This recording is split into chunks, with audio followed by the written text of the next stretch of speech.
공유 이렇게 좀 꺼주시기 바랍니다. 예, 그 무엇보다도 우리 안강헌 대표님 좋아하실 것 같습니다. 고향 서산에 대한 소개를 마지막에 이렇게 해주셔가지고 기분 좋으실 것 같아요. 여러분들 오늘 크루즈 산업에 대해서 아마 잘 들으셨을 겁니다. 우리가 문제점이 뭔가도 좀 아셨을 테고요. 아마 마지막에도 말씀하셨는데 우리 정부가 지금 목표하고 있는 것도 이제 인프라 뭐 확충이라든지 크루즈선 유치 같은 걸 이렇게 하면서도 우리나라의 운항사를 어디 육성하자는 것은 이제 엄두가 안 나서 그런지 못하고 있지 않습니까? 아까도 우리 김 팀장님께서 말씀하신 것 중에 이렇게 들어보면은 우리가 우리 자체의 운항사를 가져야 되는 게 하여간 제일 첫걸음인 것 같고, 그러려면 이게 또 건조가 돼야 되는데 이게 건조하는 것도 쉽지 않은 것 같아요. 그래서 오늘 세 분의 토론자를 모셨는데, 우선은 삼성에서 크루즈 관련 건조를 좀 담당했던 주영렬 전 전무님으로부터 좀 말씀을 좀 듣도록 하겠습니다. 주 전무님, 네, 네, 부탁드리겠습니다. 예, 네, 반갑습니다, 전무님. 네, 반갑습니다. 예, 예. 예, 네, 오늘 이렇게 크루즈 산업에 대해서 이렇게 토론을 하게 돼서 영광스럽게 생각합니다. 오늘 김영승 팀장님께서 크루즈 산업 전반에 대해서 특히 조선 분야까지도 포함을 해서 잘 정리해서 발표를 해주셔서 감사합니다. 사실 조선 관련 내용은 제가 지난주에 크루즈 포럼에서 발표를 했었는데요. 그 부분의 내용을 또 직접 인용을 해서 잘 설명을 해줘서 조선 관련된 내용이 이미 잘 소개가 된 것 같습니다. 저는 이제 삼성중공업에서 오랫동안 여객선, 크루즈선 업무를 했었고요. 회사를 퇴직한 뒤로는 대학에서 겸임교수, 초빙교수 등 활동을 하고 크리소에서도 자문위원을 했습니다. 크루즈선이라는 용어 자체가 사실 아까 유람선하고도 혼동해서 쓰기도 한다는데, 과거를 거슬러 올라가면 여러분들께서 크루즈선이라는 말을 쓰지를 않고 아마 호화 유람선이라는 말을 썼을 겁니다. 한 20년 전쯤 이렇게 거슬러. 그래서 언론에도 호화 유람선이라고 말을 했고 그렇게 해왔는데, 사실 삼성중공업에서 이제 여객선을 유럽 여객선을 수주해서 건조하고 하면서 이제 홍보를 하면서 크루즈선이라는 용어를 홍보 자료에 포함을 시키도록 그때 결정을 해서 크루즈선이라는 용어로 이제 언론 보도가 되기 시작했습니다.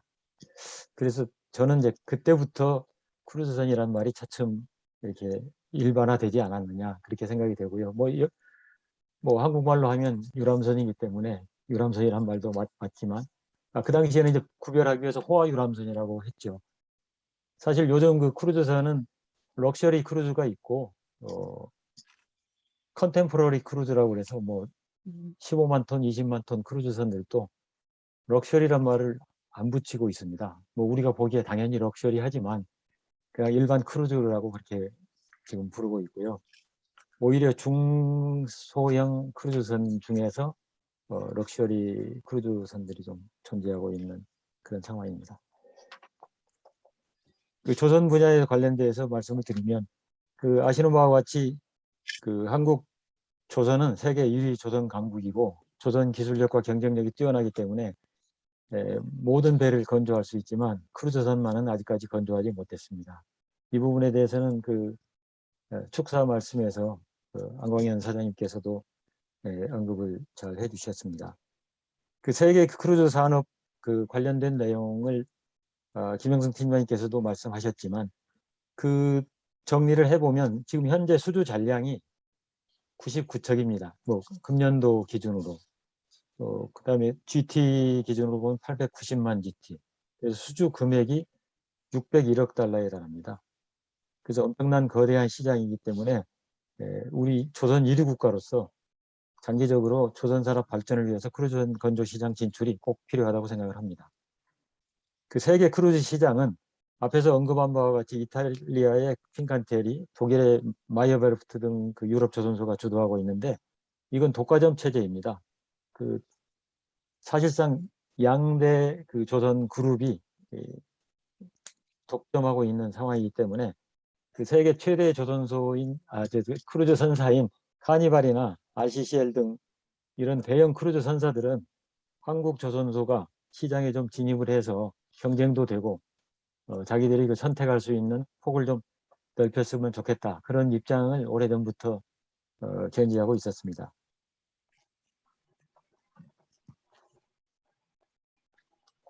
그 삼성과 대우, 현대 등 대형 조선 3사가 다 같이 크루즈선 시장에 진출하고자 그동안 많은 노력을 기울여 왔는데요.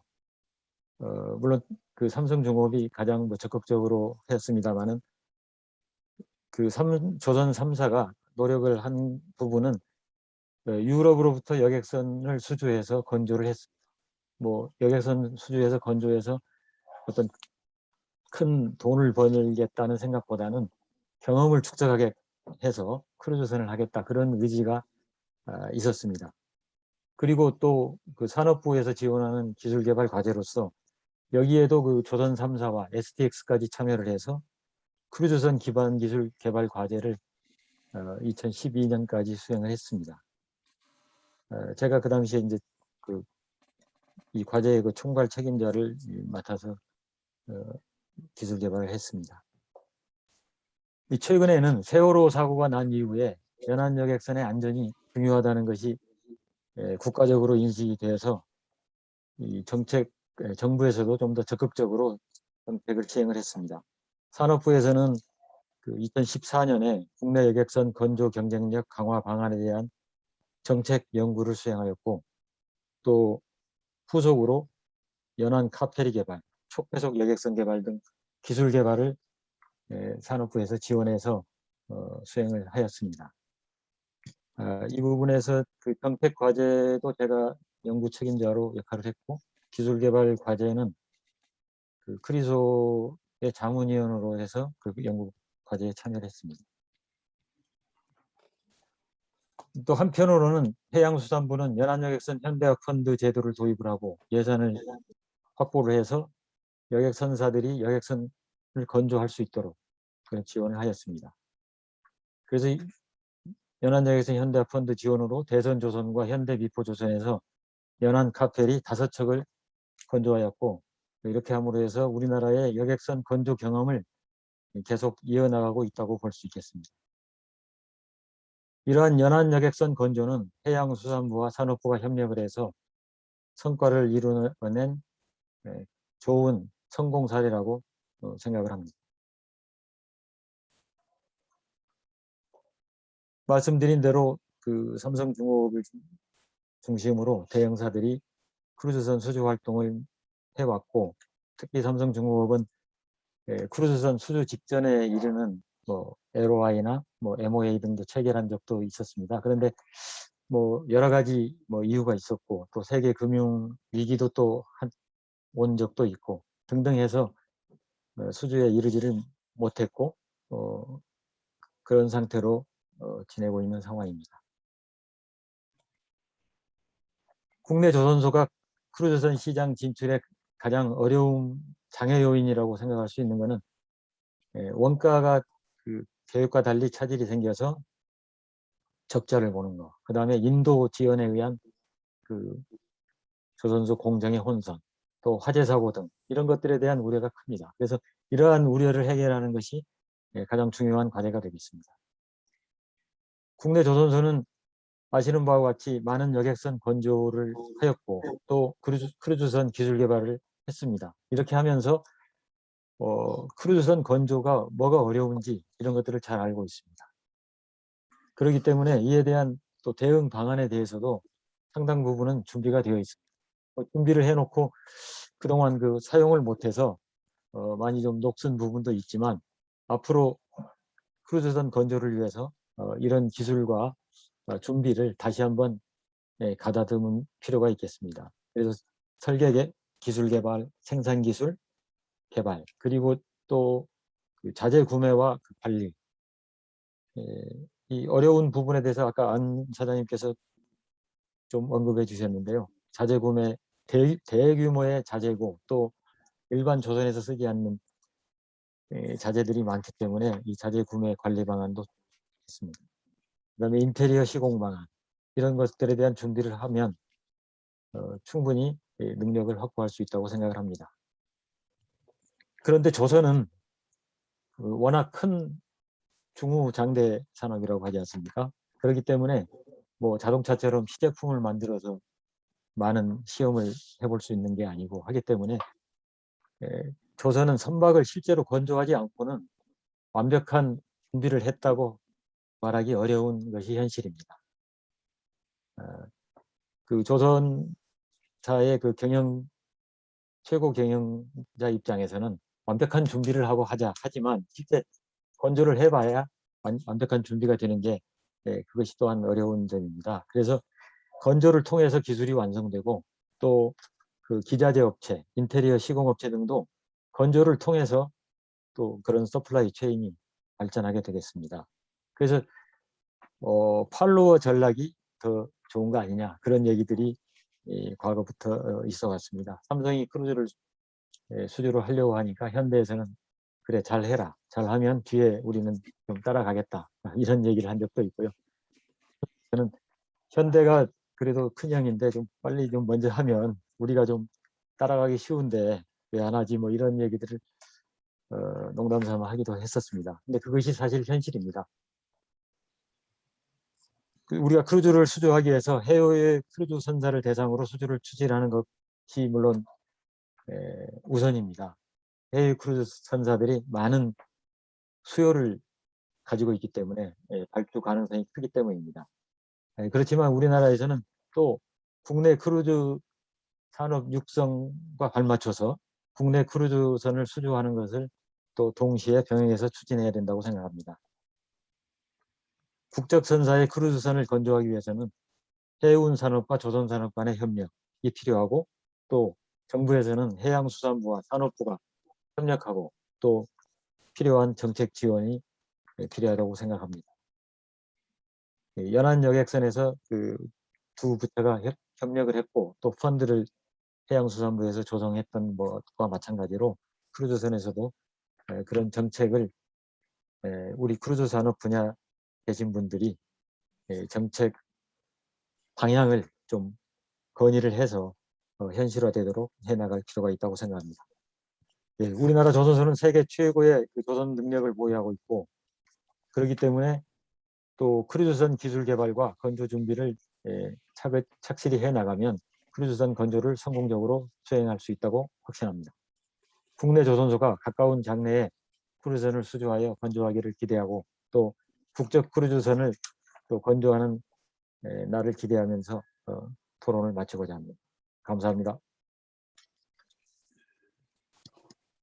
예, 그 주전무님 대단히 감사합니다. 아주 소상하게 그 우리 국적, 그러니까 우리 그 조선소가 크루즈를 그 건조할 수 있는가 하는 점에서부터 시작해서 그 국적 선사의 크루즈선을 또 건조해보자 이런 제안까지 이렇게 해주셨거든요. 굉장히 좋은 그 인사이트를 주셔서 대단히 감사하다는 말씀을 드립니다. 그 다음은 이게 사실은 이제 우리한테 친숙한 것은 사실은 한중 카페리거든요. 그래서 한중 그 카페리의 그 이제 상황, 거기에 대해서 우리 전작 전 전무님께서 좀 말씀을 해주시겠습니다. 전작 전무님, 예, 좀 말씀 좀 부탁드리겠습니다. 예, 마이크 좀 켜주십시오. 마이크.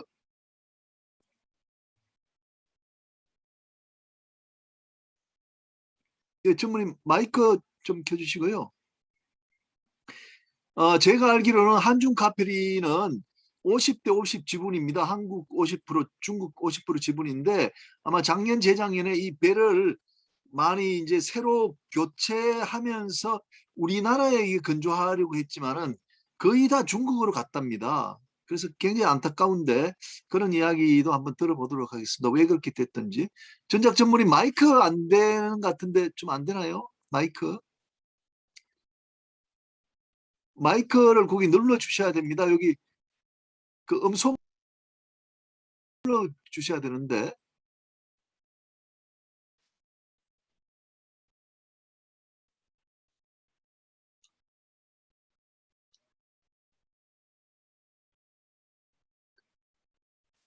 그럼 이렇게 하겠습니다. 지금 전작 전문님 여기 좀 작동이 좀 잘 안 되는데 그 우리나라 이제 한일 쪽에도 또 이제 카페리가 있고 그 이제 펜스타가 가장 이제 적극적으로 그 이제 국적 크루즈 선사가 돼 보려고 노력을 하고 있거든요. 그 실무를 우리 유다종 부장님이 많이 해오셨습니다. 그래서 유다종 부장님에게 펜스타 이야기를 한번 들어보겠습니다. 유다종 부장님? 네, 안녕하십니까. 예, 예, 반갑습니다. 예, 부장님. 네, 말씀 좀 반갑습니다. 부탁드리겠습니다. 예. 네, 안녕하십니까. 저 펜스타의 유다종입니다. 전 펜스타에서 크루즈 사업 팀장을 맡고 있고요. 펜스타에 오기 전에는 뭐 오늘 그 김영수 팀장님 발표에서도 나왔지만은 1998년도부터 시작했었던 금강산 크루즈라든가 그리고 2011년, 12년도에 하모니 크루즈 그리고 그 이후에는 스웨덴의 여객선사죠. 스테나 그리고 현재는 펜스타 이렇게 네 군데에서 크루즈 관련된 업무를 한 20년 정도 이렇게 해왔습니다. 그래서 뭐 그중 한 곳이라도 좀 잘 됐다라고 해서 성공했다라는 성공 사례로서 오늘 김영승 팀장님께서 발표를 해주셨으면은 그지없이 좋았겠지만 제가 처음 시작했었을 그 당시에는 이제 그 크루즈에 대한 우리나라에서 아까 팀장님도 말씀하셨었죠. 우리나라에서 크루즈에 대한 인식 자체가 없었을 때 시작했었던 그런 것이 있었고 어떻게 긍정적으로 표현하자면 좀 파이어니어적인 그런 추진이었습니다만 예 거기에서 저야 뭐 많은 배움을 얻었지만 기업 차원에서는 많은 손실이 있기도 했었던 이 안타까운 기억이기도 합니다. 먼저 제 소개는 이만 마치도록 하겠고요. 먼저 오늘 여러 해운업계 저명, 저자, 관계자분 이렇게 참여하는 바다 저자 전문가 대화에 초대해 주셔서 정말 감사하고요. 특히 제가 이렇게 몸담고 있는 크루즈 산업 분야를 주제로 다뤄주신 것에 대해서 특별히 감사드립니다. 그래서 오늘 이 발표가 이제 크루즈에 대한 이 관심을 전 해운업계로 넓힐 수 있는 계기가 됐으면 하는 바람이 있고요. 크루즈 자체가 우리나라에서는 생소하지만은 전 세계적으로는 3천만 명이 매년 크루즈를 이용하고 있죠. 그리고 120만 명의 일자리를 갖고 있는 거대 산업입니다. 물론 컨테이너나 뭐 벌크 수산업 등과 비교할 바는 아니지만은 결국 무시할 수 없는 고부가 가치 산업이라고 하지요. 근데 우리나라에서는 그 산업 규모에 비해서 아직까지 잘 알려지지 않았다는 게 굉장히 안타까운 현실입니다. 이 부분에 대해서는 아까 김영수 팀장님께서 크루즈는 럭셔리한 상품이다, 여행 상품이다라고 인식되고 있다라는 점을 지적을 해주셨는데 저도 그 부분에 대해서 충분히 공감을 하고 있습니다. 하지만 그건 국내에서 인식이고요. 저 해외 측면에서 보면은 크루즈 선진국이라고 할 수 있는 북미라든가 유럽 그쪽에서는 크루즈는 가장 대중적인 여행 상품 중에 하나입니다. 그래서 우리나라에서는 럭셔리라고 하는 게 해외에서는 대중적인 상품인 것이죠. 거기에서 큰 차이가 있다고 봅니다. 마치 양날의 칼인 거죠. 예. 그래서 이런 점들이 쉽게 우리 사회에 들어갈 수 있으려면 그 문턱을 낮추려면 오히려 이 럭셔리라는 단어, 이 용어가 조금씩 희석이 되는 그런 과정이 필요하지 않을까 저는 이렇게 좀 생각을 해봤습니다. 앞서서 주영렬, 저는 이제 교수님이라고 부릅니다. 예, 주영렬 교수님께서, 지금 교직에 계시기 때문에, 교단에 계시기 때문에 주영렬 교수님이라고 예, 호칭을 합니다만, 주 교수님께서 이 크루즈 선의 건조에 관한, 뭐, 과거 히스토리에부터 현재, 그리고 가능성까지 발언을 말씀을 해주셨기 때문에, 저는 선사 입장에서, 이 선사의 사업화 측면에서, 그리고 운영하는 데 있어서 어려움 그런 측면에서 조금 언급을 할까 합니다. 저는 이 크루즈 산업이 해외에서는 아까 말씀드렸던 것처럼 굉장히 거대해진 일반화된 산업이라고 볼 수 있지만 우리나라에서는 아직도 스타트업에 해당한다고 이렇게 보고 있습니다.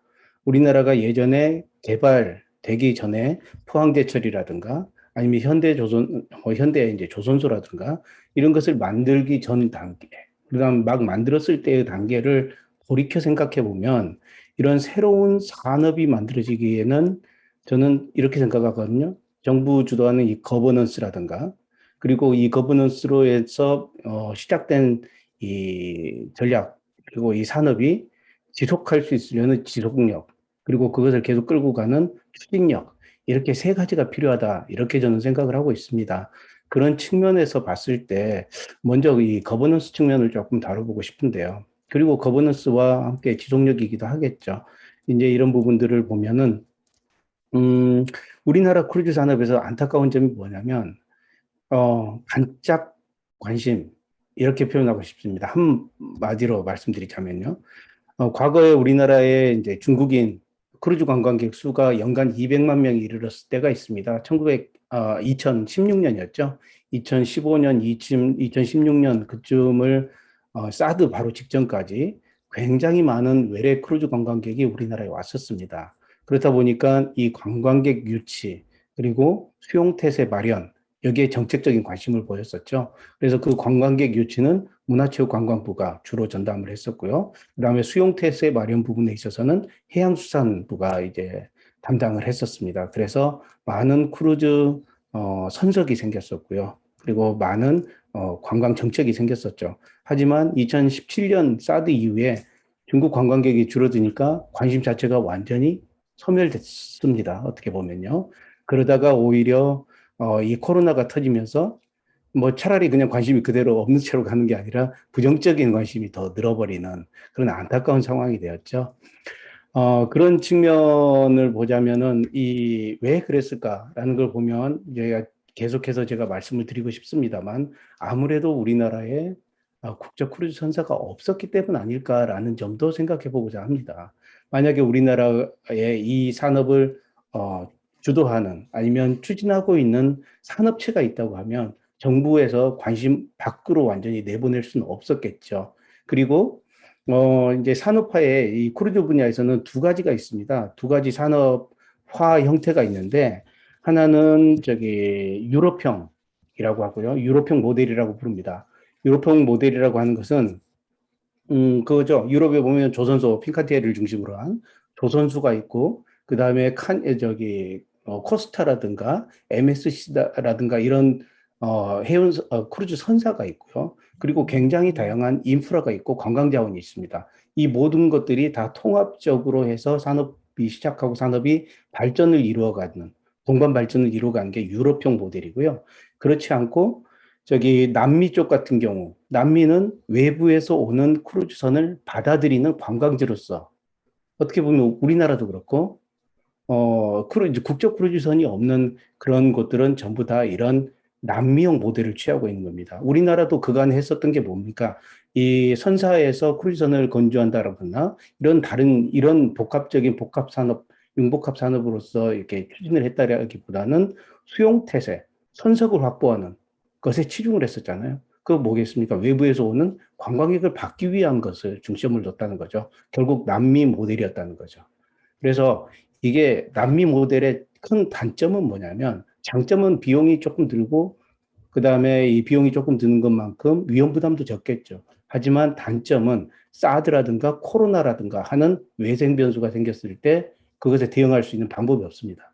그러면 산업 전체의 생태계가 한꺼번에 무너지게 되죠. 국적 선사가 있거나 국내에서 조선을 한다거나 하면은 이 연관 산업에 있는 분들이 그쪽에 이제 이동을 하든 아니면 그 연관되는 곳에서 지속적으로 산업화를 계속 유지해 갈 수 있을 텐데 생명을 유지하고 있다가 겨울잠을 자듯이 그리고 봄에 다시 깨어나듯이 다시 리바운드 하거나 리바이벌 하는데 그게 가능할 텐데 그렇지 않은 남미 모델 같은 경우는 그렇게 할 수가 없다는 거죠. 지난 코로나 기간 2년 동안 명맥이 끊겨버리는 이런 악순환들이 계속 반복되지 않을까 이런 모델을 계속 유지한다면 그런 안타까움이 현실이라는 거죠.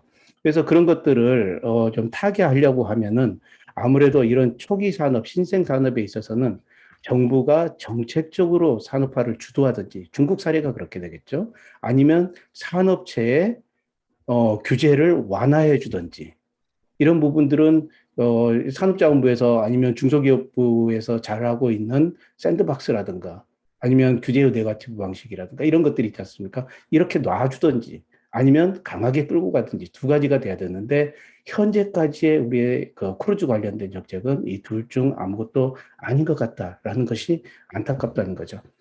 그래서 또 한 가지 측면을 좀 말씀드리고 싶습니다. 이 아무래도 거버넌스든 추진력이든 지속력이든 이건 다 사람이 하는 일이거든요. 물론 정책적인 아니면 조직 이런 조직에서 이루어지는 것이기도 하지만 조직도 역시 사람이 이끄는 것이고요.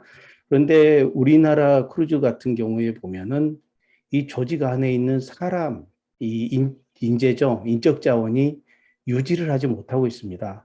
이 크루즈 산업을 보면 화물 운송을 주로 하는 이제 해운업의 얼라이언스라는 게 있지 않습니까? 이 얼라이언스까지는 아니지만 크루즈의 세 개 업체가 84%의 시장 점유율을 가지고 있고 네 개 업체까지 하면은 90점 몇 퍼센트, 91%에 달하는 시장 점유율을 가지고 있단 말이죠. 굉장히 공고한 이런 그 구조를 가지고 있는데 그 구조를 깨거나 아니면 최소한 가까이라도 접근을 하려면 그들과 계속 지속적인 유대 관계가 유지돼야 됩니다. 그리고 조선소와서도 그러고 각 기항지와도 그렇겠죠. 그리고 그 선사의 기항지를 담당하는 담당자, 임원, 뭐 이런 분들과도 지속적인 네트워킹이 유지가 돼야 되는데 현실적으로 봤을 때 우리나라 외국 같은 경우는 그렇다 보니까 이 각국의 이제 담당 행정가나 업체 담당자들이 오랫동안 그 보직을 유지하는 경우가 굉장히 많습니다.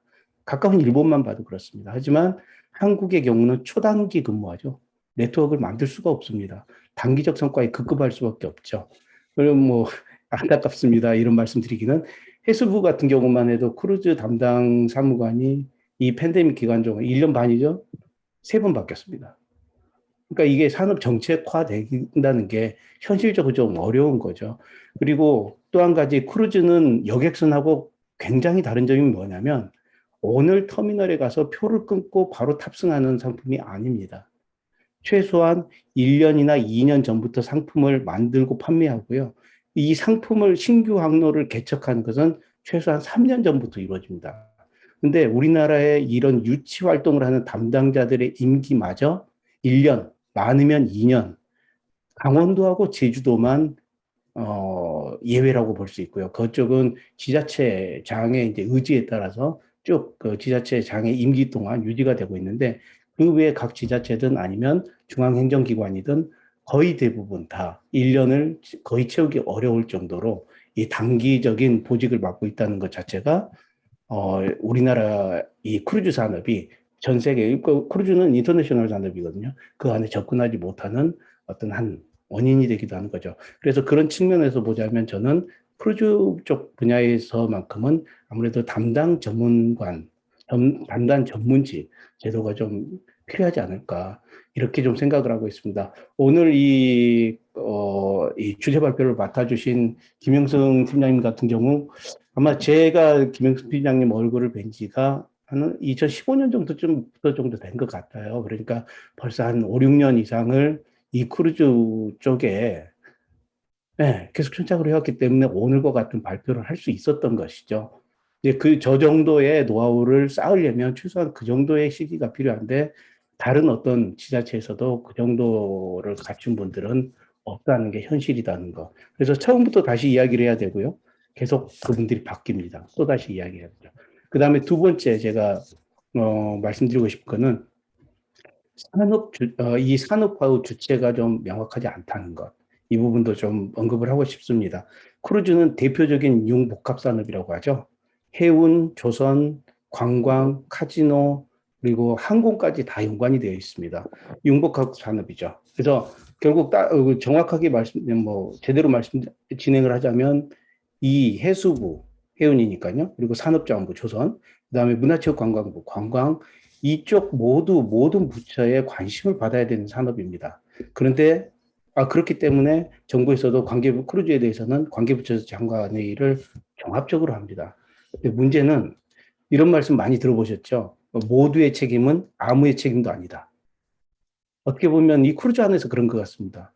이것들을 전부 다 분산시켜서 이렇게 하자라고 하니 결국 아무도 책임을 지지 않는 상황이 현재의 크루즈 산업이 좀 더 속도감 있게 발전하지 못한 어느 한 요인이 되지 않았을까 이렇게 좀 생각을 해보기도 합니다. 아무래도 이 산업화를 추진하는 입장에 있다 보니까 그렇게 조금 생각을 하게 되는지도 모르겠지만 실제 그런 점이 없지도 않습니다. 이제 이 크루즈는 이제 관광만을 위한 산업이 아니라는 것을 오늘 이 주제 발표를 계기로 해서 또 다른 측면에서 해운과 조선 측면에서도 볼 수 있는 이런 거시적인 안목 그리고 인식이 좀 필요하지 않을까 이렇게 좀 생각을 해보고 있습니다. 아까 앞서도 말씀드렸었죠. 이 크루즈는 이제 사업 규모만 큰 거죠. 우리나라에서는 아직 시장이 형성되지 않았기 때문에 결국은 스타트업인 겁니다. 규모만 큰 스타트업이죠. 그래서 우리나라 그 산업자원부라든가 아니면 중소기업부라든가 이쪽에서는 스타트업한테 규제의 샌드박스라는 것을 적용을 하죠. 그래서 이렇게 규제의 샌드박스를 해야 비로소 산업화가 유도되는 건데 오히려 크루즈에서는 오히려 기존 업종보다 더 엄격한 규제가 적용되고 있다라는 게 현실이라는 거죠. 그러니 산업화가 안 되고 국적 크루즈 선사가 아직까지 나오지 못했었던 것 아닌가 하는 것들이죠. 그래서 저는 이제 이 부분을 좀 해소하기 위해서 이제 정부 합동의 이제 크루즈 정책 협의체라든가 아니면 총리실 산하에서 이제 정책 조정 기구 같은 것들을 좀 들 필요가 있지 않을까 하는 좀 생각을 하고 있습니다. 그리고 세 번째로 오늘 이제 그 조선에 관련된 이야기를 했었기 때문에 이 조선 분야를 살짝 뭐 제가 그 잘 아는 부분은 아니지만 조금 말씀 좀 드리자면은 조선이 우리나라 이 크루즈 조선에 있어서 큰 이런 모멘텀의 변화가 생기고 있습니다. 지금 현재. 아까 김영수 팀장의 발표 안에서 카니발 같은 경우가 18척의 선박을 처분을 했죠. 그리고 그 선박들을 일부 선사들이 뭐 투자 목적에서 가져갔던 아니면 그것들을 이용해서 8개의 중국 국적 크루즈 선사가 새로 생겼던 여러 가지 이런 변화가 있는데 카니발이 18척을 처분했다고 하니까 우리나라 언론에서는 이렇게 나왔습니다. 카니발이 망할 것 같다. 그러니까 저렇게 처분을 해가지고 돈을 현금이죠. 캐시플로우를 땡기기 위한 것 아닌가 이렇게 이야기를 한 경우가 많았습니다만 사실은 그렇지는 않고요. 원래 카니발을 포함한 이 각 그 리딩 컴퍼니들, 선사들은 중장기적으로 구조조정을 이미 계획을 하고 있었습니다. 근데 단지 그 시기가 앞당겨졌고 가속화되었을 뿐이죠. 여기 계신 모든 분들이 다 알고 계시는 것처럼 탄소 배출에 관한 규정, 썩스와 녹스에 대한 이 규정은 IMO에서 지금 적용을 하고 있는 걸 다 알고 계시고 탄소 같은 경우 2008년 대비해서 2025년에 30% 이상, 50년까지 70%를 감축을 해야 됩니다. 이런 딱 정해진 목표가 있기 때문에 단계적으로 그것들을 줄여나가려고 했죠. 예전에 이제 고유황유를 사용하는 고탄소를 배출하는 이런 선박들을 없애려고 했고 그랬었는데 그게 이제 이번에 친환경 선박을 도입하는 것으로 굉장히 앞당겨진 겁니다. 사실 그 전에 105척 이상, 110여 척의 선박들이 발주대기였는데 아까 주영렬 교수님 말씀으로는 90척대로 줄어든 것은 이 팬데믹 기간 중에도 새로운 신조선들이 계속해서 출시가 되어 왔었습니다. 이 신조선들의 특징은 초대형선이고요. 그 다음에 굉장히 에너지 이 프렌들리한 선박들이고요. 그리고 LNG라든가 이런 그 친환경 연료를 사용해서 추진하는 이런 선박들로 되어 있습니다. 그리고 그 전에 우리 그 2010년 정도까지 이제 우리나라 국가적으로 추진했었던 이 조선산업과 관련해서 만약에 이게 결과론적인 이야기입니다. 그래서 만약에라는 것을 이제 먼저 붙이는데 만약에 그때 우리나라가 이제 크루즈선 신조를 포기하지 않았었고 기존의 이제 일본 수준의 전략적 투자죠. 그것들을 조금 유지해 왔었더라면, 그리고 지금 현재 우리나라가 강점을 보이고 있는 LNG 추진이라든가 하는 이런 친환경 추진 기술이 거기에 접목이 되었었더라면, 그리고 지금 440여 척에 달하는 이 전 세계 크루즈선들이 전부 다 바꿔야 되는데, 이게 저희가 준비가 되어 있었더라면 그 중에 일부라도 저희가 가지고 올 수 있었을지 않을까 하는 그런 것들을 좀 생각을 해봤습니다. 물론 거기에는 이제 그 주영렬 교수님께서 우리는 그런 기술력들을 이미 확보하고 있었습니다. 다만 의장이라든가 이런 부분에서 이런 생태계, 글로벌 이 밸류체인이라고 하죠. GBC 같은 것들을 좀 구축해가지고 했었더라면 이제 가능한 단계까지 왔었다라고 이렇게 말씀을 하셨기 때문에 그걸 조금 더 발전시켜가지고 유럽의 엔지니어링과 의장 기술, 그리고 우리나라의 이런 추진과 선체 건조 기술을 접목하는 전략으로 이렇게 좀 갔었더라면 어떨까라는 부분들을 조금 생각을 해봤습니다. 이게 뭐 그림이죠. 예, 제가 뭐 추상화를 그리고 있는 것이기도 하지만 그래도 최소한 지금 중국의 CSSC 카니발 아까 김영수 팀장님 말씀하셨죠. 이 펀드레이징을 해가지고 이 펀드를 가지고 이 CSC가 카니발하고 핀칸테리하고 공조해서 크루즈선을 지금 신조해서 내년에 나옵니다 벌써. 예, 그런 단계를 오는 그 단계를 착착 밟아간 것은 정부의 거버넌스 덕분이었거든요. 근데 그렇게까지는 아니더라도 한두 척 수준에서라도 시작은 할 수 있지 않을까. 그러면 일단 시작해 놓고 나면 우리나라의 그 다른 기술력으로 봤을 때 나머지 의장이라든가 이런 부분들은 수입이거든요. 이 밸류체인이 만들어지면 그 흐름을 타고 들어올 수 있는 것이지 않습니까? 중요한 것은 기술력인데 우리나라는 기술력은 가지고 있으니까요. 그러니까 뭐 시작을 했었다면 나중에 조금 더 디벨롭해서 자체 산업화하는 단계까지 조선산업이 갈 수 있었지 않을까.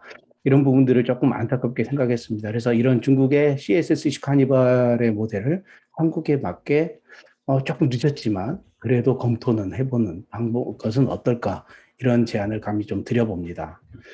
그리고 김영숙 팀장님 발표 내용 중에 이제 팬데믹, 예, 이것에 대한 대응 문제가 좀 이야기가 나왔었고요. 예, 앞서 발언한 다른 분들 입장께서도 이 팬데믹에 대한 이야기가 많이 나왔었는데 사실 그 팬데믹은 크루즈 입장에서 보면은 우리나라가 그가 이제 이 크루즈에 있어서 글로벌 밸류 체인의 주변국에 있었습니다. 굉장히 진입하기 높은 벽이었고요.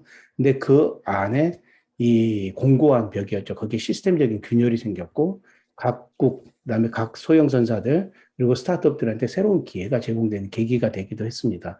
크루즈 자체가 코로나로 가장 큰 타격을 받은 업종 중에 하나인데 이건 다들 알고 계세요. 언론이 너무나 집중적으로 보도를 했기 때문에 다들 알고 계시는데 모르고 계시는 내용이 하나가 있죠. 반대로 전 세계에서 가장 빠른 속도로 재기에 성공한 업종이라는 거. 그 부분에 대해서는 아직 물론 이 해운에 있는 뭡니까 저기 그 컨테이너선이라든가 이런 것들은 이미 기존에 잘 되고 있었으니까 그런 측면이 아니라 관광업종이라든가 서비스 업종 측면을 말씀드린 겁니다. 그 중에서 가장 빠른 속도로 재기를 해왔다는 거죠. 각국의 국제관광이 이그 뭡니까 이 국경이 차단돼 있지 않습니까? 그래서 국제관광이 지금 되고 있지 않잖아요. 그런 상황이 있어도 완전히 차단된 상황에서도 이미 2020년 여름부터 크루즈 운항이 재개됐다라고 아까 발표 내용이 있었고요. 올해 8월 말 기준으로 전체 선단의 50%가 이미 운항을 재개했습니다. 이 내용은 우리나라 언론에는 전혀 보도가 되지 않고 있어요. 그러면 어떻게 해서 이게 재개를 할 수 있었느냐? 그것도 특히 굉장히 많은 코로나 환자가 아직도 확진자가 넘쳐나고 있는 유럽과 북미에서 어떻게 이렇게 50%가 될 수 있었을까 하는 거죠. 그 부분에 대해서도 사실은 저희가 좀 생각해 볼 필요가 있습니다. 거기 생각해 볼 필요가 있는 게 크루즈는 폐쇄된 구조이기 때문에 코로나에 굉장히 위험하다라는 게 일반적인 상식입니다. 반대로 이야기하면 폐쇄된 공간이기 때문에 그걸 기술적으로 시스템적으로 아니면 절차적으로 프로토콜을 개선하면 외부에서 유입되는 코로나를 완전히 차단할 수 있는 구조입니다. 그런 거죠. 그래서 어떻게 했느냐면은 지금 우리나라가 어저께 기준으로 보면은 1차 접종 완료한 분이 57.8%입니다. 그리고 완전 접종 완료한 분이 34% 정도 되고 있고요. 미국이 어제 기준으로 63%가 1차 접종 완료했고, 그 다음에 53.5%가 완전 접종을 완료했어요. 그럼 미국이 어떻게 50% 이상의 선단을 크루즈에 투입을 할 수 있었고 정상적으로 운항을 할 수 있냐면 이 완전 접종한 50%의 승객만 태우는 거죠. 근데 이게 문제가 없는 게 코로나가 전파되는 것을 좀 완화하기 위해서 기존 뭐 4,000명이 타던 크루즈선을 50% 선인 2,000명만 태우고 있습니다. 접종자 수가 50%면 기존대로 태우면 되는 거죠. 수요와 공급이 맞아 떨어지는 겁니다, 결국은. 그러니까 지금 미국이든 아니면 유럽이든 정상적으로 크루즈를 운항 재개할 수가 있는 거죠.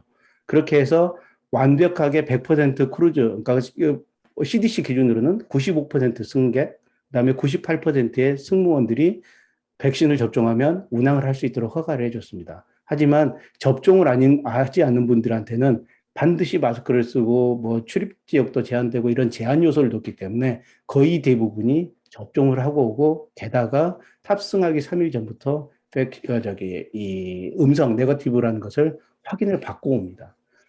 모든 확인된 사람들이 백신을 접종하고 크루즈에 타고 외부와 접촉이 없기 때문에 굉장히 안전한 거죠. 누가 어디에서 지나서 언제 누구와 접촉했는지 모를 육지에 비해서 훨씬 안전하다는 거죠. 우리나라가 그간에 추진하려다가 제대로 못한 게 트래블 버블이라는 게 있죠. 예. 그래서 안전한 국가만 갈 수 있도록 하자라고 했지만 크루즈 업계에서는 이걸 크루즈 버블이라고 부릅니다. 크루즈 버블 안에 들어오면 안전하다. 그렇다 보니까 내년도에 출발할 전 세계 세계 일주 크루즈 같은 경우는 하루 만에 예약이 완판이 됐어요. 그런 식으로 지금 되고 있고, 그 다음에 이 32,000명한테 설문을 했더니 3명 중 2명이 향후 1년 내에 크루즈 여행을 하겠다라고 의향을 밝히고요. 크루즈를 경험해 본 적이 없는 국제 관광객 중에서도 58%가 크루즈를 탈 거다라고 이렇게 이야기를 했습니다. 이건 설문의 결과로서 나온 내용이고요. 그렇다 보니까 이 크루즈가 우리나라에서는 굉장히 위험한 곳이라고 생각하지만 외국에서는 오히려 굉장히 안전하다라는 것, 이렇게 인식을 하고 있다는 것. 이 부분에 대해서 우리나라 언론이라든가 아니면은 이 업계라든가 이런 뭐 학계 등등에서도 크게 다뤄지지 않고 있다는 것들이 조금 안타깝습니다. 그리고 예, 이런 관점에서 봤을 때. 예, 예, 예, 감사합니다. 예, 예. 예, 알겠습니다. 네네, 알겠습니다. 굉장히 아주 소상하게 특히 4가지 점에 대해서 이제 말씀해 주셨습니다. 대단히 좋은 말씀이셔서 다시 한번 제가 이제 마치기 전에 한번 정리 좀 하겠습니다. 시간이 많이 지났기 때문에 전작 전무님 이제 되나요? 마이크? 예, 되네요. 목소리 들립니까? 예, 좋습니다. 아주 네, 사진도 네. 잘 나옵니다. 아주 미남으로 나오십니다. 예, 미남 전무님 한 말씀 고맙습니다. 부탁드립니다. 예. 예, 예. 반갑습니다.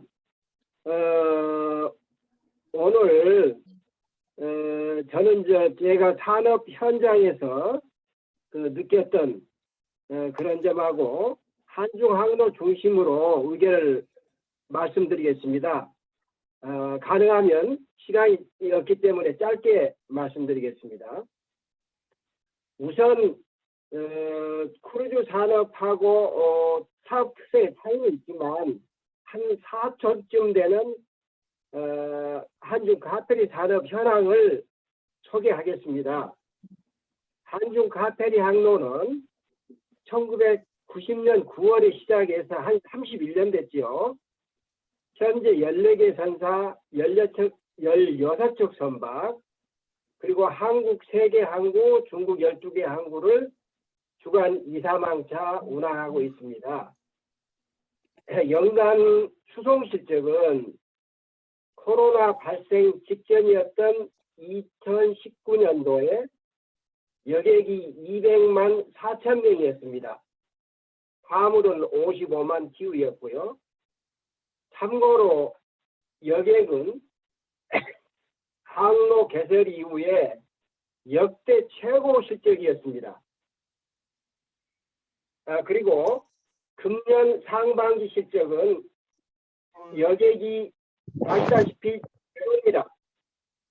그리고 화물은 전년 동기 대비해서 24.7%가 증가한 31만 TEU였습니다. 따라서 코로나가 없었더라면 여객도 크게 증가했을 텐데 많이 아쉽네요. 그리고 항만 시설은 서해안 항구 중에 유일하게 인천에만 22만 5천 톤 대형 크루즈선이 접안할 수 있는 시설이 있습니다. 물론 중소형 크루즈 선박은 우리 김영승 팀장님이 근무하시는 서산시에 소속된 부산항에도 중소형 크루즈선은 접안할 수 있는 시설이 있습니다. 평택항에도 있고요.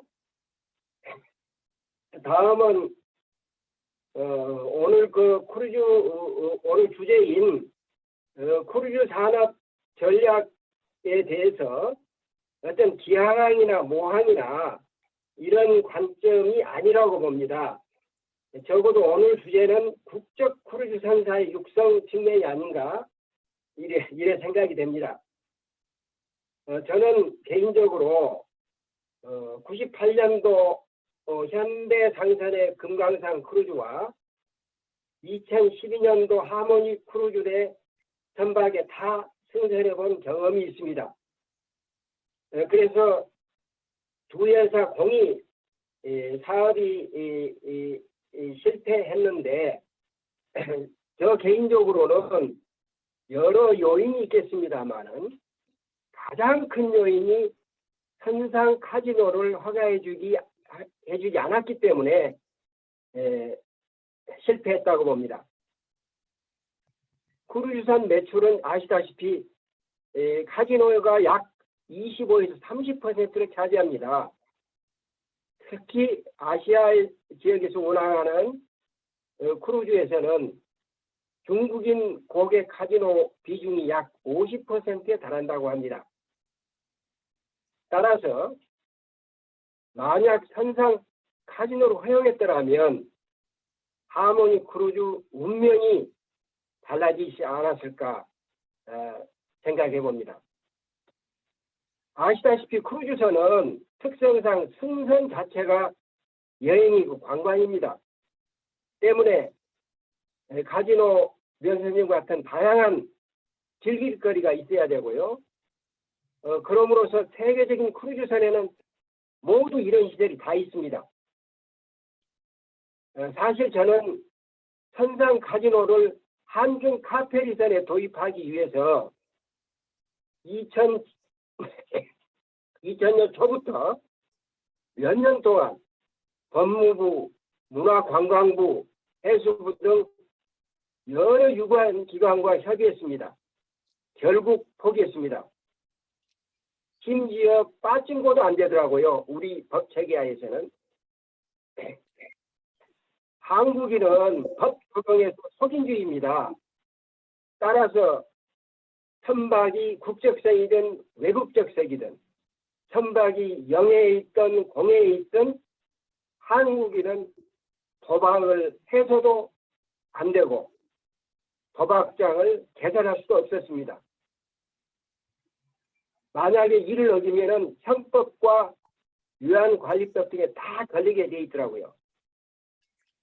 따라서 새로운 국적 선사를 육성하기 위해서는 그리고 제2의 하모니 크루즈가 되지 않게 하기 위해서는 반드시 선상 카지노 문제가 선결되어야 한다고 봅니다.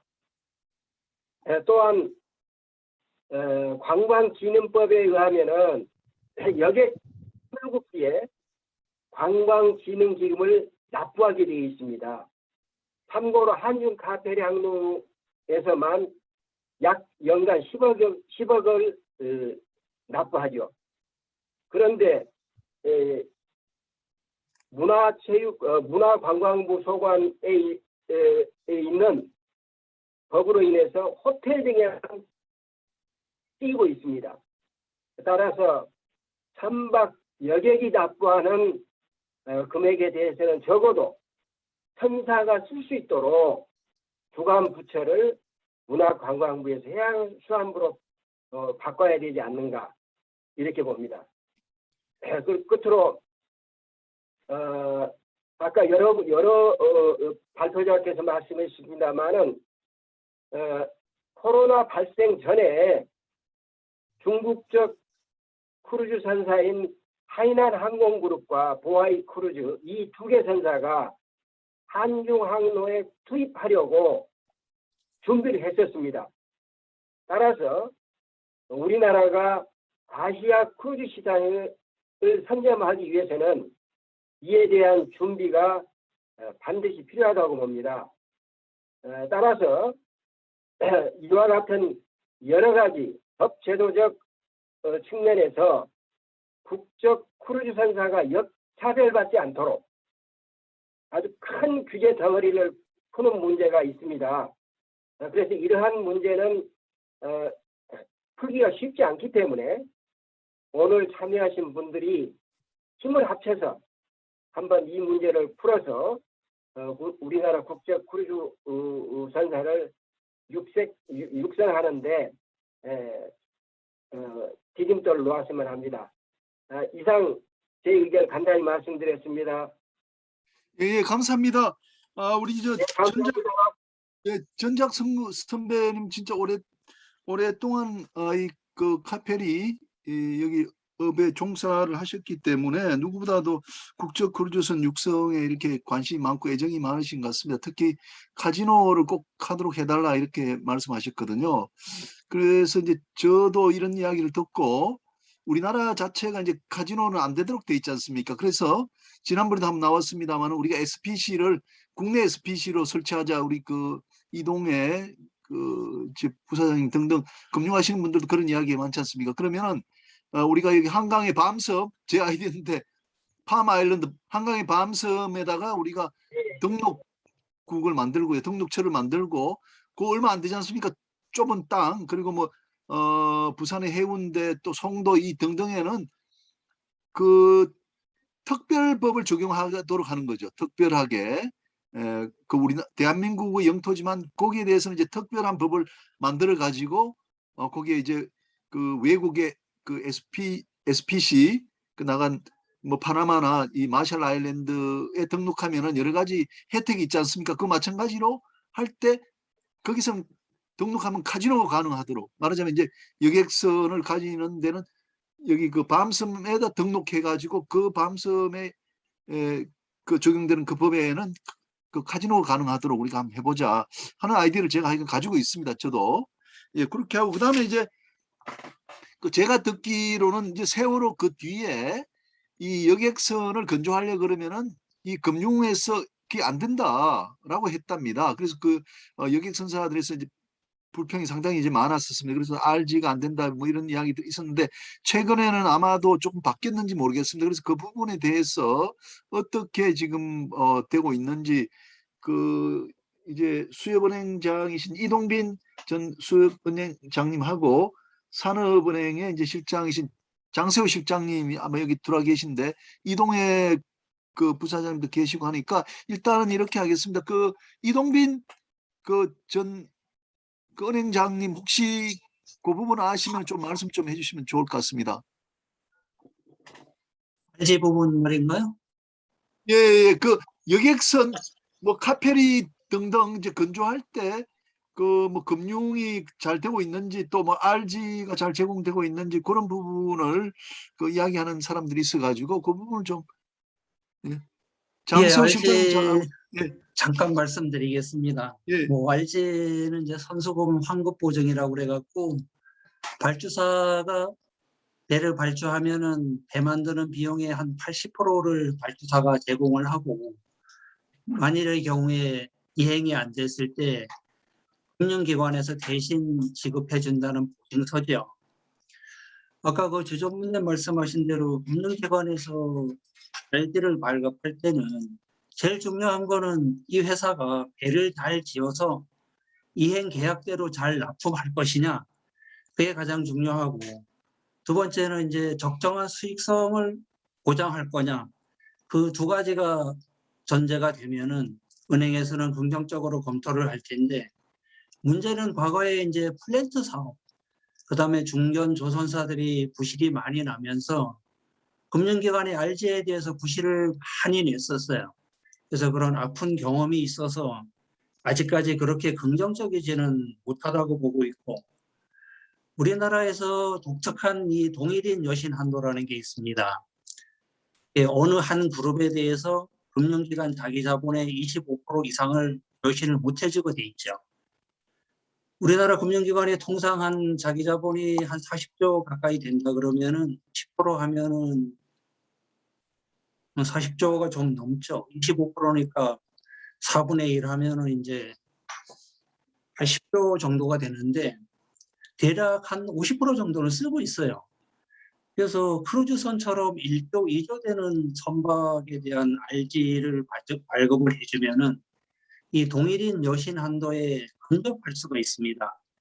그래서 이게 혼자 발급해 주는 것은 리스크도 크고 한도에 여신이 있어서 여러 회사 금융기관들이 합해서 이 신디케이트론처럼 RG를 발급해 주면은 충분하게 발급을 해줄 수는 있을 텐데요. 제가 그 삼성중공업, 현대중공업하고 대우조선해양 재무제표를 잠깐 보니까 예전보다는 재무제표가 많이 좀 어려워져 있어서 신용등급이 아마 예전보다 많이 떨어진 걸로 생각을 합니다.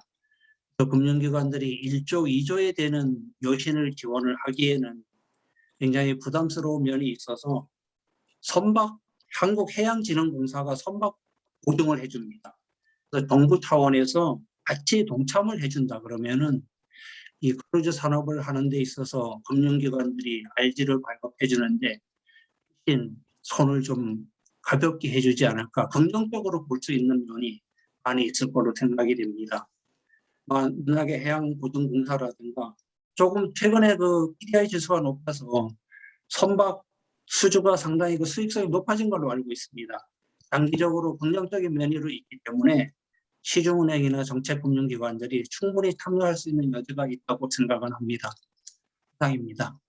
예, 좋은 말씀 감사합니다. 해양진흥공사가 조금 먼저 나서주고 그러면 이제 시중은행이 따라갈 수 있겠다. RG 발급할 때 그렇게 말씀해 주셨고요.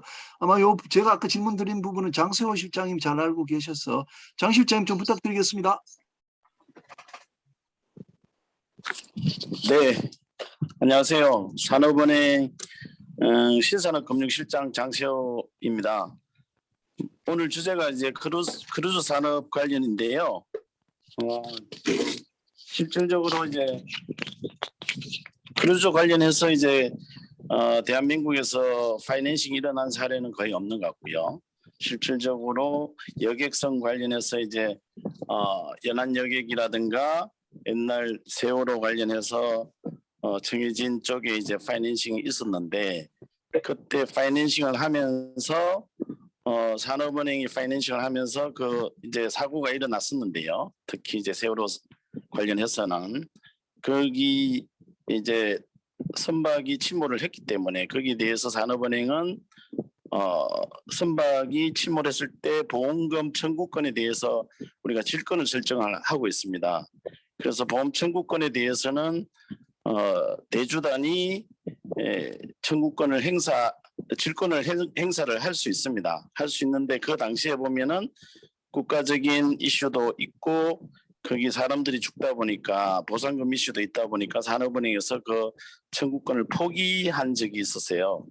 그 이제 정서적인 이슈가 있다 보니까 청구권을 포기를 산업은행에서 했었는데 그러다 보니까는 실질적으로 법적으로 권리가 있음에도 불구하고 이제 채권 행사를 못하다 보니까 저희들 뭐 은행 내부적으로는 여객선에 대해서는 파이낸싱을 하지 말자. 뭐 이런 이제 좀 나름의 이제 내부 가이드라인이라 할까요?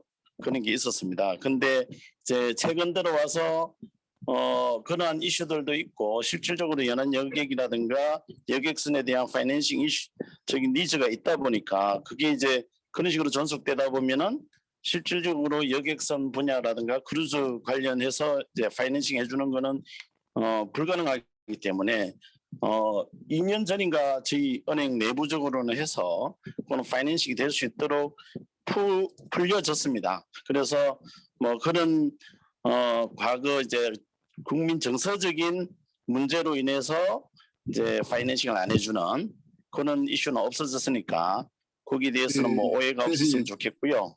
예. 그리고 잠깐만 크루즈 산업 관련해서 파이낸싱 측면에서 한두 가지만 간단하게 말씀드리면 저희들이 이제 크루즈 산업 관련해서 파이낸싱이 된다면 실질적으로 이제 운영 쪽하고 조선 쪽인데요. 운영 쪽이 된다면 사실은 이제 크루즈는 뭐 거의 바다 위에 호텔이라고 하는데 그런 호텔 운영 능력이 충분히 있는 운영사가 되었으면 좋겠다는 생각이 좀 들고 조선소합회 RG 발급 부분은 아까도 말씀하셨는데 이제 규모가 크다 보니까 은행 간의 신디케이션을 통해서 RG를 발급하는 방식 최근에 보면은 RG 분담제를 통해서 하고 있기 때문에 그런 거를 이용을 하면 어느 정도 되지 않을까 이런 생각은 듭니다. 그래서 일단 이제 크루즈 산업은 이제 서비스 산업으로서 이제 앞으로 육성돼야 될 부분이기 때문에 그게 이제 잘 병행해서 간다면 파이낸싱 쪽에서는 뭐 크게 이슈가 없지 않을까 저는 개인적으로 그렇게 기대해 봅니다. 예, 감사합니다. 네, 감사합니다. 장세호 실장님, 이 긍정적으로 답변해서 대단히 감사합니다. 그 네. 여객선이라고 해서 뭐 문제 있는 건 없다 이렇게 말씀해 주셨고요. 다 잘 되고 있다 이렇게 말씀해 주셨습니다. 그리고 이동해 그 부사장님께서도 뭐 전체적인 이야기 좀 해주시기 바랍니다. 우리 그 크루즈 예. 산업 육성을 위해 가지고 이 금융에서 할 수 있는 일이랄까요? 그런 것들 좀 말씀해 주십시오. 알겠습니다. 제 말씀 잘 들리시죠? 예, 잘 들립니다. 예. 예. 안녕하십니까. 저 이동해입니다. 제가 전체적으로 크루즈 산업에 대해서는 관심이 많고요. 또 제가 하여튼 과정에서 크루즈를 연구를 한 바도 있고, 저는 기본적으로 이제 크루즈 산업 앞에서 뭐 다들 타당한 말씀을 하셨지만은 기본적으로 크루즈 산업이라는 것은 옛날의 전통적인 여객선이나 페리, 카페리하고는 다른 그런 산업이고요. 기본적으로 저는 이 부분은 국책 산업이 돼야 된다. 향후 정부에서 이 여러 부처가 합쳐져서 국책 산업으로 육성이 돼야 될 부분이고, 사실은 어떤 면에서 보면 블루오션입니다. 조선 산업의 블루오션이고, 해운업의 블루오션이고, 또 그와 관련된 금융에서의 블루오션입니다. 그래서 동시에 앞에 이야기를 하셨지만 일자리 창출에 있어서도 이 부분이 블루오션입니다. 그래서 이 부분에 있어서야말로 해수부뿐만 아니라 금융위 산업부가 합쳐진 국책 산업으로서 앞으로 육성을 해야 될 그런 산업으로 저는 이해를 하고 있고, 특히 이제 이번에 팬데믹이 있으면서 K-방역이라든지 또 우리가 지정학적으로 러시아, 제주도, 또 한려수도, 중국 뭐 여기를 잇는 이쪽 극동의 그 크루즈 산업이야말로 앞으로의 이 크루즈 산업에서의 새로운 신성장 지역입니다. 아시다시피 미국에서 유럽에서 이제 크루즈 산업의 중심이 아시아권으로 넘어 있는 그런 단계입니다. 그래서 그러한 기대를 저는 많이 하고 있고요. 금융 측면에서는 만약에 운영사가 우리가 이야기하는 뭐 롯데라든지 신세계, 그야말로 이제 우리 쪽에서 좀 운영사로서 이 신용도가 충분한 회사가 나선다면은 금융에서도 충분히 협업을 통해 가지고 할 수 있다. 저는 그렇게 생각을 하고요. 이 부분에 있어서 해운인들이 조금 더 이 지혜를 모아서 향후 국책 산업으로서 좀 더 이 의견을 내고 하는 기관들이 이렇게 좀 힘을 합칠 수 있는 그런 어떤 기회가 되고, 이 모임에서의 요번에 토론들이 그쪽으로 좀 집중이 되었으면 한다는 그런 생각을 보탭니다. 예, 이상 제 말씀 드립니다. 예. 아이고, 너무 좋은 말씀 감사합니다. 오늘 뭐 결론 비슷한 이야기인데 결국은 국책 산업이 돼야 되겠다. 아까 우리가 중국도 그렇게 했지 않습니까? 펀드를 모아갖고 그렇게 했기 때문에 그 이동해 그 부사장님도 이 조선해운금융에서의 블루오션이다. 그래서 담당 행정부처도 좀 종합적으로 해서 이걸 국책 사업으로 끌고 가자 이렇게 그 말씀을 해주셨습니다. 그리고 권호익 우리 대표님도 이 크루즈의 또 전문가신데 한 말씀 좀 부탁드리겠습니다. 권호익 대표님. 네, 안녕하세요. 시간이 좀 많이 늦어가지고 좀 주저했는데 괜찮습니다. 하여튼 예. 예, 김영선 팀장님 오늘 발표하셔서 감사합니다. 잘 정리를 해주셔가지고 했고 하여튼 주영렬 그 전문의 그 교수님 말씀 감사하고 실은 제가 이제 조선업계에 한 거의 39년 반을 근무했는데 제가 또한 보면 크루즈 매니아입니다. 그래서 아까 그 김영성 그 팀장님 말씀하셨던 1위는 제외하고 2위부터 6위까지 그다음에 리브 크루까지 다 타봤거든요. 그것도 그게 이제 개인적으로 제가 했던 뭐 제가 해가지고 그 여행사 통하지 않고 제가 직접 예약을 하고 비행기 예약하고 직접 가서 저희 가족 뭐 친구들 뭐 선배들 해서 크루 타고 실은 제가 이제 그 조선소를 은퇴하면 크루즈 여행 책자를 만들고 싶었어요. 크루즈 여행사를 한다든지. 근데 코로나 팬데믹 때문에 제가 새로운 잡을 찾으면서 좀 밀어놨는데 그걸 하면서 이제 제가 느낀 점은 실은 제가 이제 2000년대 들어오면서도 저 역시 그 크루즈를 설계를 했어요. 설계를 하면서 그때는 제가 이제 설계하면서 구조적인 문제, 스테빌리티 문제 해서 제가 한때는 뭐 크루즈 전체에 지금 말하는 그 7만 톤급의 크루즈를 수계산으로 스테빌리티 계산할 정도까지 많이 뭐 인볼브 했는데 그러다 보니까 이제 중요한 것이 오늘 말씀 많았지만 결국은 이제 이 크루즈가 삼위일체가 운항사, 조선사 그리고 또 고객 니즈 이게 세 개가 좀 맞아야 되지 않겠는가. 그래서 실은 이제 저도 저 역시 이제 그 조선소에 있으면서 많은 선주 만났는데 특히 MSC 사주인 미스터 아폰테 씨가 저한테 같이 만나면 야 대우에서 좀 제발 크루즈 좀 지어달라. 왜냐면 자기가 슬롯 지금 잡는데 한 7, 8년 걸린대요. 왜냐면 이제 유럽의 3대 조선소만 그걸 하고 있으니까 왜 대우 안 되냐. 그 여러 가지 어려움이 있는데 하여튼 그런 상황을 하다 보면 결국은 이제 한국의 조선 해운이 어려운 점인데 한국 조선이 이제 크루즈를 하기 위해서 좀 타파해야 할 점이 있는데 실은 그걸 생각하면 한때 2000년 10년대에 와가지고 너무 한국이 해양에 몰입하면서 그때 쌓아놨던 아까 주영렬 이제 전문의 말씀하셨지만 크루즈 갈 수 있었는데 해양의 조선소가 몰빵하다 보니까 그걸 놓친 것 같아요. 근데 지금 아마 이제 또다시 기회가 되지 않겠는가. 왜냐하면 2023년부터 이제 새로운 환경 규제되면서 뭐 어느 선박, 현조선 마찬가지로 다 CO2 규제가 들어갑니다. 그래서 이제 크루즈선도 이제 LNG 퓨얼도 하면서 그러면 개조가 들어가야 되고 신조부터 하면 결국 한국이 할 수 있는데 그런 문화를 어떻게 잘 할까. 그걸 따져보면 실은 이제 한국이 할 수 있는 게 여러 가지 않겠는가. 결국은 이제 우리가 저도 생각하지만 우리가 호텔 문화 얼마나 잘 할 수 있고 그다음에 럭셔리 개념을 어떻게 잘 하면서 그다음에 이제 건조할 때 관리 문제.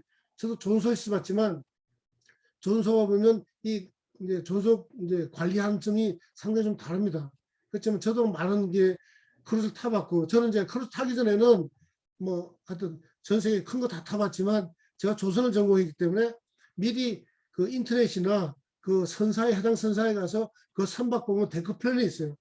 그래서 여기에서 배를 얼마나 즐길까 이제 파악을 합니다. 그래서 데크별로 그 청별로 여러 가지 이게 그 엔터테인먼트 있기 때문에 그거 보면서 배 안에서 즐길 거, 그다음 배 이후에 정박했을 때 한국에 들어갔을 때 즐길 거 다 보고 있지만 어쨌든 우리가 그런 문화를 어떻게 잘 할까?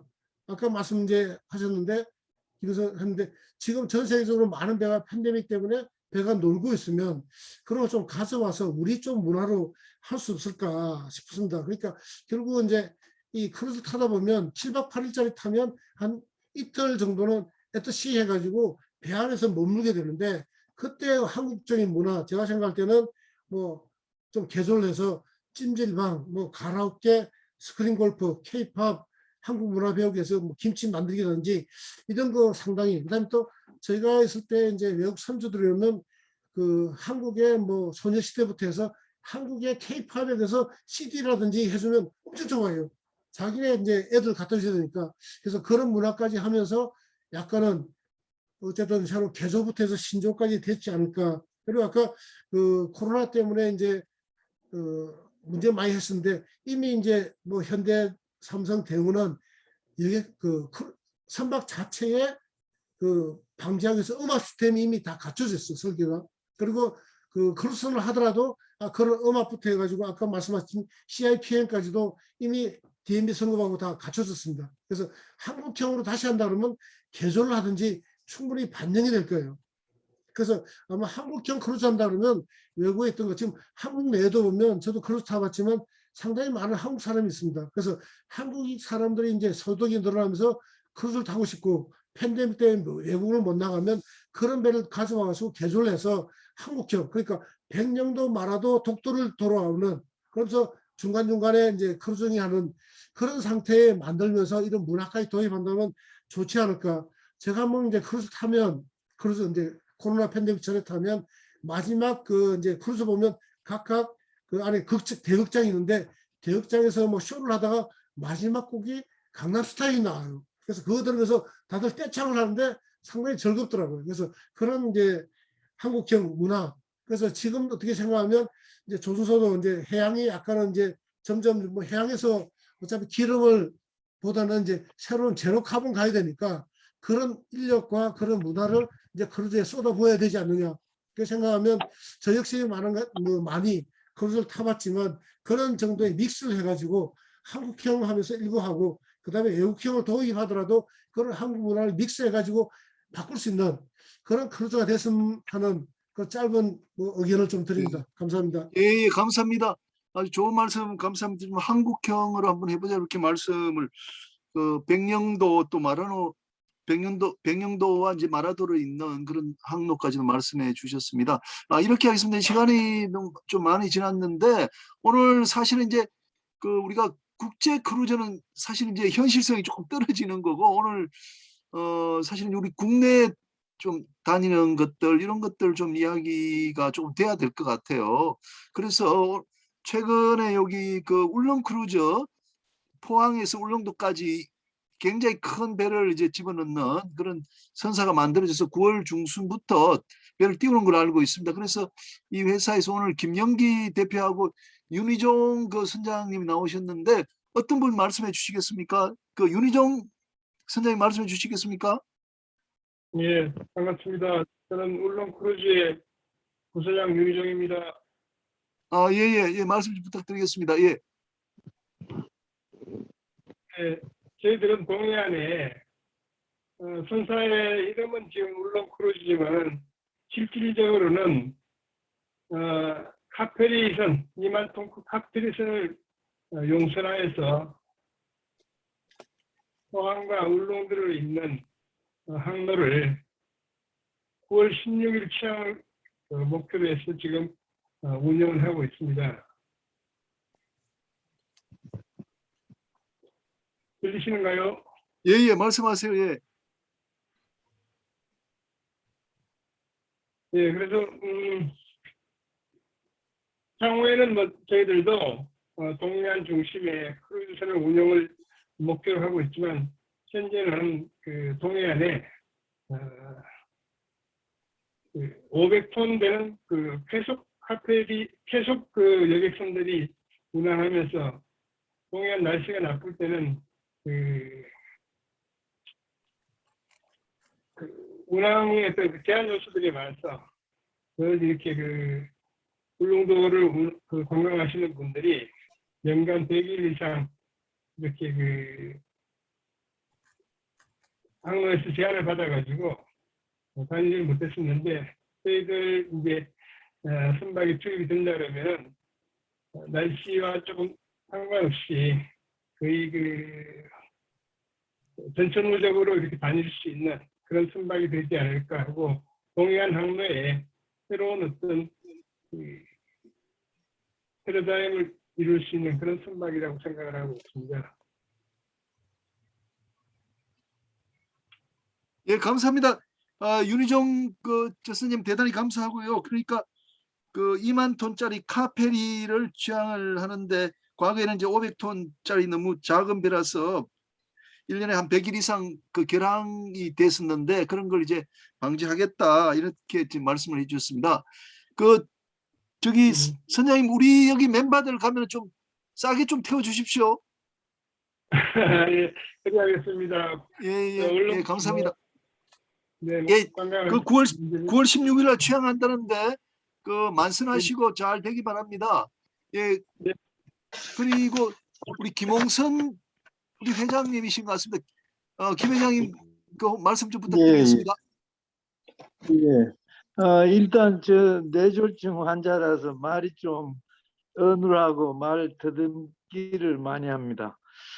양해해 주시고, 저는 그 김영승 서산시청 계시는 오늘 박 부장님께 많이 배웠는데 그분하고요. 유다종 씨한테 질문이 가겠는데 과연 지금 정부 우리나라 정부의 목표는 크루즈 산업 발전 도약 얘기하셨는데 무엇을 목표로 삼아서 얼마나 투자하고 얼마나 수익을 올리겠느냐 하는 게 정부에도 있느냐 서산시청에도 있느냐 그리고 업체에도 있느냐 이걸 한번 여쭤보고 싶습니다.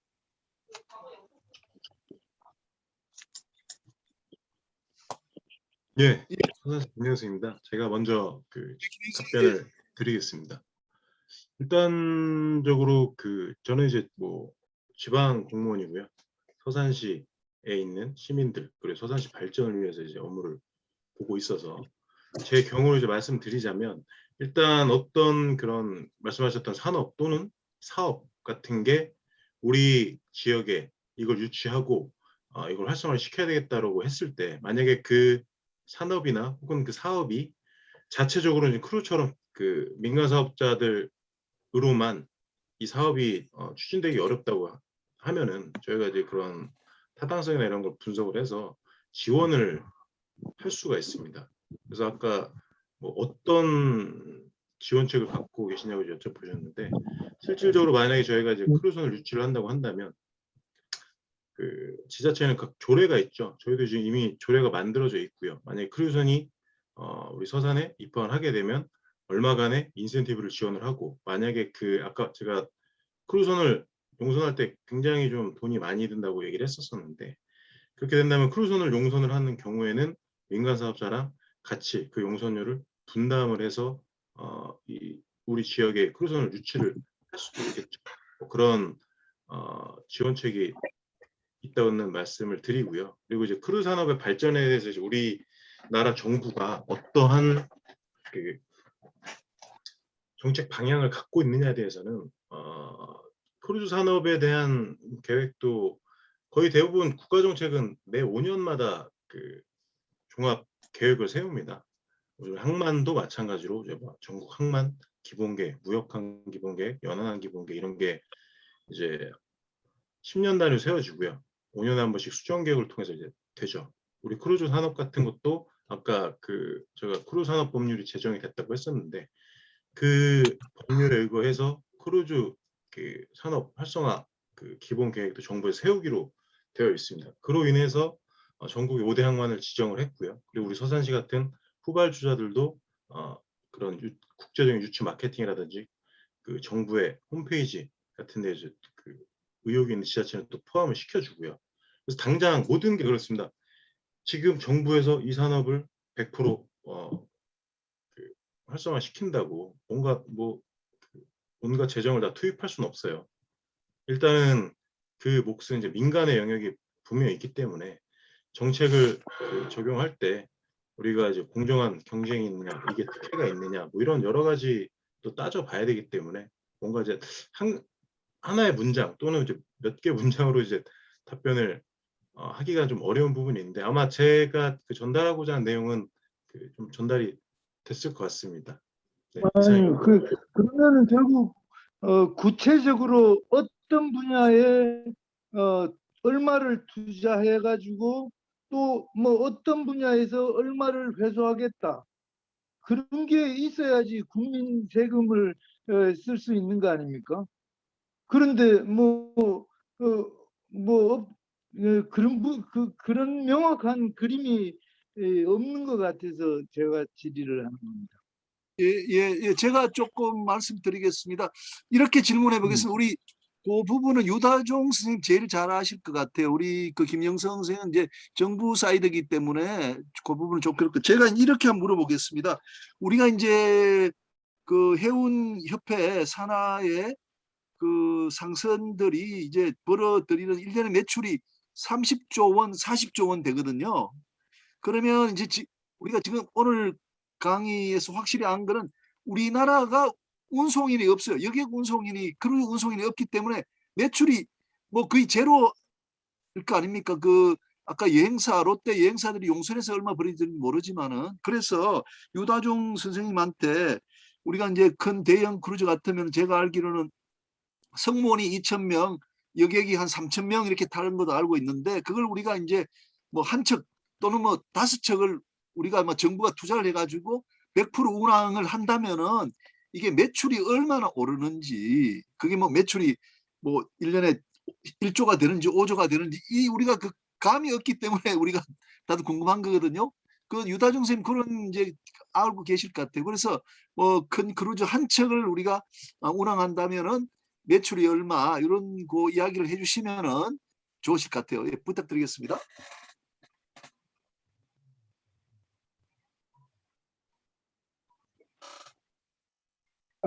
죄송합니다. 네. 예.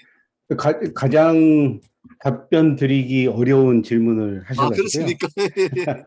왜냐하면 이게 이제 제가 뭐 민감한 부분이 좀 있을 수 있겠지 않습니까? 이제 그 매출이란 부분이 사실 굉장히 좀 변동성이 좀 심하기도 하고 그다음에 1차 년도, 2차 년도, 3차 년도 이 사업화를 시작하는 단계와 나중에 이제 안정화, 성장 단계 이제 각각의 매출이 다를 수 있기 때문에 그리고 그 당시 시작하는 시점에 그 시장 상황이 어떠한지 그것도 굉장히 많은 변수가 있기 때문에 그것을 어떻다라고 이렇게 딱 말씀드리기는 굉장히 어려울 것 같습니다.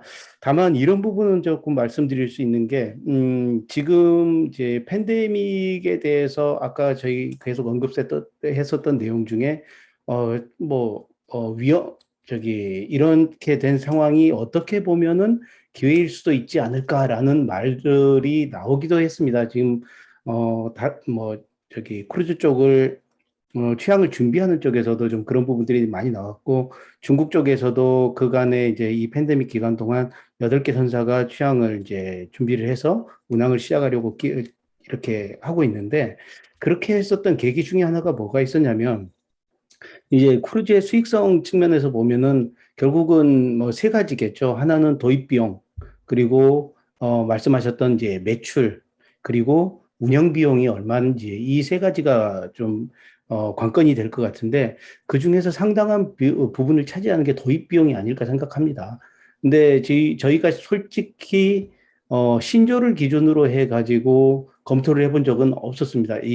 2만 톤이라든가 뭐 이런 그 크루즈 페리 성격으로 해서 검토를 한 적은 있었지만 뭐 7만 톤 이상의 대형 선박을 신조를 처음부터 한다라고 해서 검토한 바는 없었고 이 부분에 대해서는 이제 중고선 도입을 해서 아까 이제 뭐 중고선을 도입해 가지고 하는 게 어떨까라고 이제 말씀하셨던 권호익 전무님 이제 그런 의견처럼 그러한 견해처럼 중고선을 도입하는 게 어떨까라는 것들을 이제 그 바탕으로 해서 준비를 좀 해봤었는데 그 당시에 저희가 검토할 때 이 도입 비용 자체가 7만 GT에 한 20년 정도 된 선박 같은 경우는 한 2천억에서 코리아 프리미엄이 붙었던 그 당시 상황을 감안하면 2,300억 정도까지 2,300억, 2,500억까지 이렇게 시가가 중고선가가 이제 됐었는데 그게 팬데믹이 되고 나면서 거의 한 8분의 1 정도 가격으로 떨어졌었습니다. 그러다가 이제 아까 김영수 위원장님께서 이야기하셨던 것처럼 이 처음에 초반에 굉장히 많이 떨어졌었죠. 그러다가 점차 올라가서 최근 시세는 한 7, 800억 정도 선까지 올라온 것 같습니다. 그 정도로 돼서 이제 어떻게 보면 그 상당 부분을 차지한다고 보는 이제 도입 비용 측면에서 절반 이상의 이제 비용 세이브 효과가 좀 발생하는 거겠죠. 예, 그렇지만 반면 이제 중고선을 도입할 경우 이제 아까도 언급됐었던 그 환경에 대한 부분들을 그다음에 팬데믹으로 인한 CIPM 도입 적용이라든가 이런 부분에 따른 이런 그 리뉴얼 비용들을 또 감안하지 않을 수는 없겠죠. 그런 부분들을 좀 감안하더라도 기존 대비해서 투자 비용이 절반 정도로 줄어든 그런 상황이 되지 않은 된 상황으로 저희는 이제 추정을 하고 있고요.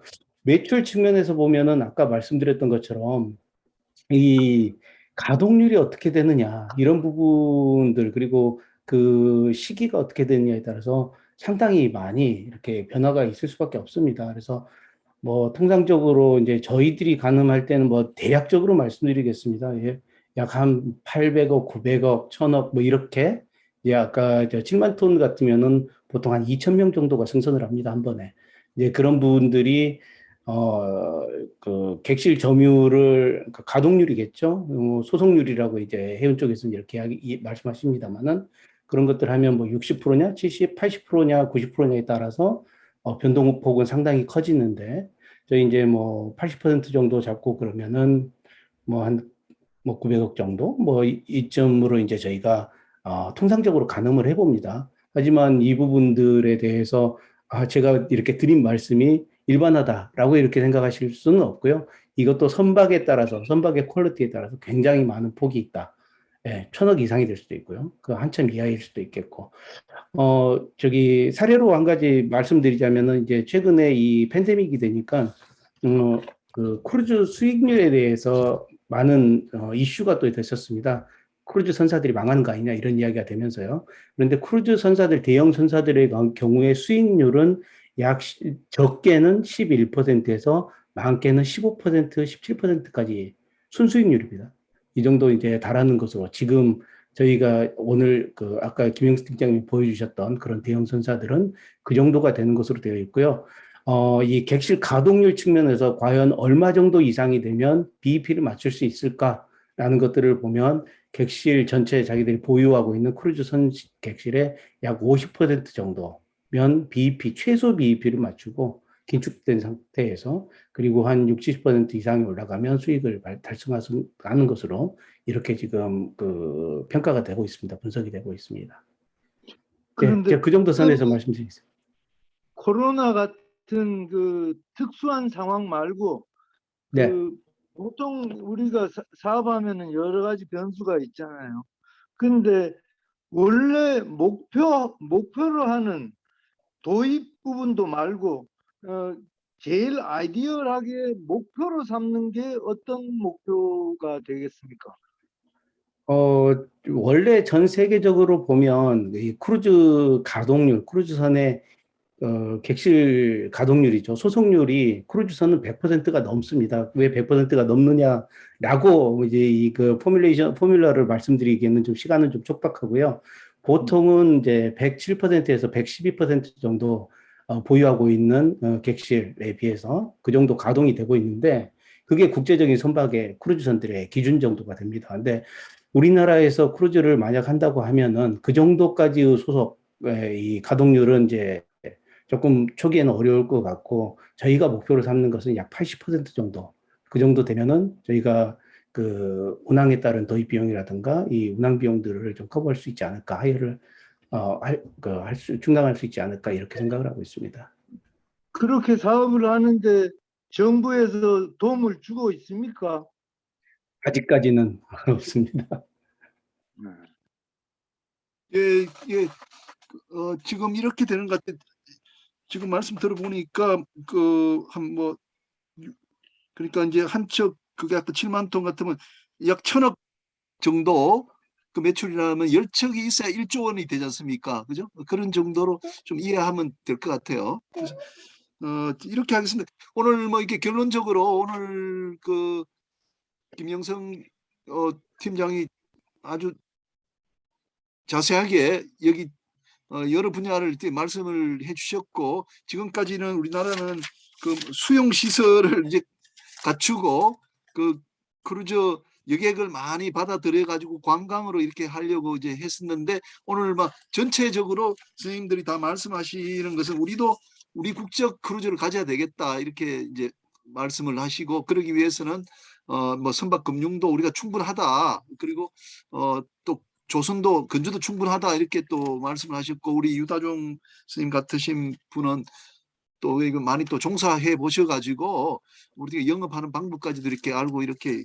계시기 때문에 우리가 그 이제 그 K 방역이 좀 잘 됐고 하니까 이걸 좀 기회를 해가지고 잘 하면은 그 우리도 이제 관광뿐만 아니라 우리가 크루즈를 또 운항하면서도 이제 크루즈 강국이 될 수 있는 그 시기가 곧 오지 않겠나 이런 생각이 듭니다. 자, 그러면 이제 시간이 너무 많이 돼서 조금 마쳐야 될 것 같은데요. 또 혹시 뭐 또 말씀하실 분 또 계시나요? 제가 한마디만 더 추가하고 싶은데요. 예. 그 지금 보면 이제 결국은 이제 2023년부터 시작해가지고 CO2 규제가 들어가기 때문에 지금까지 지어진 많은 크루즈선이 몇 척이 될지 모르겠지만 있는데 이 배들이 CO2 규제를 통과 못하면 운항을 못합니다. 그래서 아마 한국 정부도 새로운 이제 정책을 펼쳐가지고 이런 배를 지금 보면 그 많은 배가 이제 김 교수님 아시겠지만 그 전체적으로 한 6만 척이 떠 있는데 국제 운항하는데 아마 한 15,000척 이상은 한 적어도 한 15년 된 이상 배. 10년 되더라도 규제를 만족 못하면 2023년 1월 1일부터 운항을 못하는데 크루즈 배를 그러니까 나머지 배들은 실은 우리가 그 개조선 하든지 새로운 LNG 연료 하는데 별로 그 가격이 안 맞지만 크루즈를 우리가 개조를 해서 새로운 LNG 연료로 하는 그런 정책성이 바탕이 된다 그러면 한국이 그런 크루즈 배 운항을 하고 싶은데 그 CO2 규제를 만족 못한다. 그런 배를 한국에서 개조하면서 그걸 한국의 기술로 해서 LNG 추진으로 바꿀 수 있는 걸 만든다 그러면 상당히 기회가 되고 그 이어서 우리가 그 배를 잘 알고 신조로 간다. 그게 아마 그 세컨 플랜이 되지 않을까 싶은 생각이 듭니다. 한번 고민해 좋은 말씀, 필요가 좋은 말씀 감사합니다. 아까 유다종 선생이 그러셨는데 그 440척을 바꿔야 된다고 말씀하셨던 것 같아요. 예, 그래서 우리한테도 정말 좋은 기회인 것 같습니다. 자, 그럼 근데 이렇게 그 부분을 한 가지만 말씀드리면 지금 CO2 규제가 가장 많이 적용되는 것이 어디냐면 아무래도 극지대입니다. 극지대는 익스페디션 크루즈가 주로 갈 수밖에 없는 것이고 익스페디션 크루즈의 특징은 200명 이하의 소형선들이거든요. 그런 것들을 좀 감안하면 저희가 초기에 시작할 때 초대형선도 이제 할 수도 있겠고 하지만 이런 작지만 특별한 기술을 필요로 하는 선박들부터 우선 한번 접근해 보는 건 또 어떨까 이렇게 생각합니다. 예, 감사합니다. 그 우리 구자연 박사님이 굉장히 아주 집중해서 들으시는데 좀 느낀 소감이 어떻습니까?